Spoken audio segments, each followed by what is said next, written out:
So here's some interesting news. This morning, as of this recording anyway, Fluff put up a video on his channel talking about how basically the entire DigiTech brand had been completely removed from Harman's website. Harman, of course, are the parent company to DigiTech. And Harman's a pretty big company. They own several brands in the MI business. They own Soundcraft, they own AKG, they own JBL, they own Crown, Power Amps, among others. And they've also owned Digitech.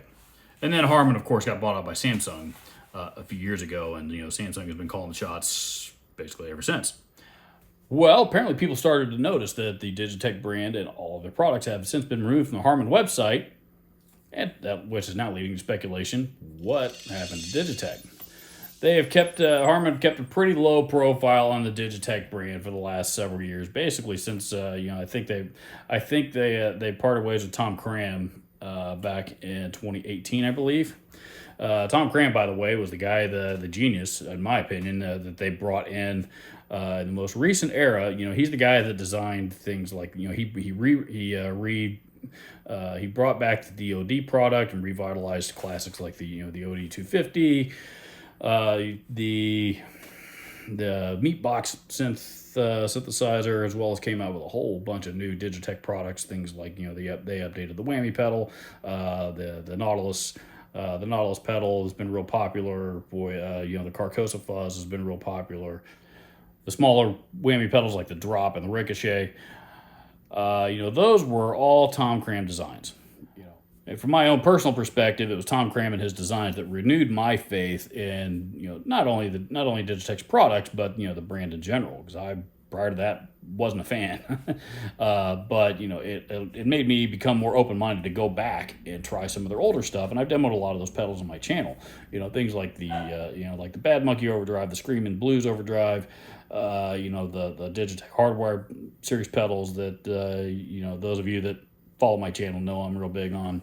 Digitech had done a lot of good stuff, and honestly, a lot more even than certainly more than I had given them credit for in the past. And again, that's all thanks to Tom Cram. But this news broke, and people have been blowing up Tom Cram's Facebook in any way there is to get a hold of him. He had to actually post something today saying he hadn't been involved, or even in contact with anybody from Samsung or Harman, and since 2018, I think it was. He has no idea what's going on. So, what are they doing? Well, I reached out to my product specialist at Harman, and for those of you that don't know, I sell gear for a living, but I sell it to I sell gear to big churches and professional studios and touring artists and concert venues, bars, restaurants, stuff like that. That's who I sell to, and because I sell a lot of PA gear, and so I reached out to my product rep at Harman, and he couldn't tell me much, but he did allude to the fact that the Digitech brand is under new ownership, and said they're not going to really touch on it. But one thing that he was able to tell me was that the acquiring guitar company will likely be making an announcement with some more details about it later this week. I found it interesting that he used the term guitar company. So that, got me speculating. Who do I think it's going to be? I think it's either going to be Fender, Gibson, or Ibanez, quite honestly. Those three brands seem to gain the most from buying out a well-known brand like Digitech. Fender, of course, has brought out their own pedal line here in the last couple of years and last few years, and it's been okay. I think seems to have been met with some pretty mixed reviews. Depending on who you're talking to. I own. I've tried a couple of them, and they're okay. Not the greatest pedals I've ever played, but they're not bad. Some of them are. Then I've heard some others that are pretty horrible. Fender could use a boost in the pedal market. Gibson, of course, just likes to buy other brands if they think that they can make them more profitable. And their new parent company, who was an investment firm called KKR, by the way, that goes back to 2018, 2019, when they they filed bankruptcy and all that kind of stuff, and got rid of the old old ownership and brought in new management, all that kind of stuff. So Gibson have a history of buying brands like this, and I can see them having an interest in DigiTech, even though they do also make their own pedals. They most recently just brought back the Maestro brand. So I don't know. I can see Gibson being interested. Ibanez, who is also a very likely contender. Ibanez still make their own pedals as well. Most of their pedals, I think, are still made in Japan.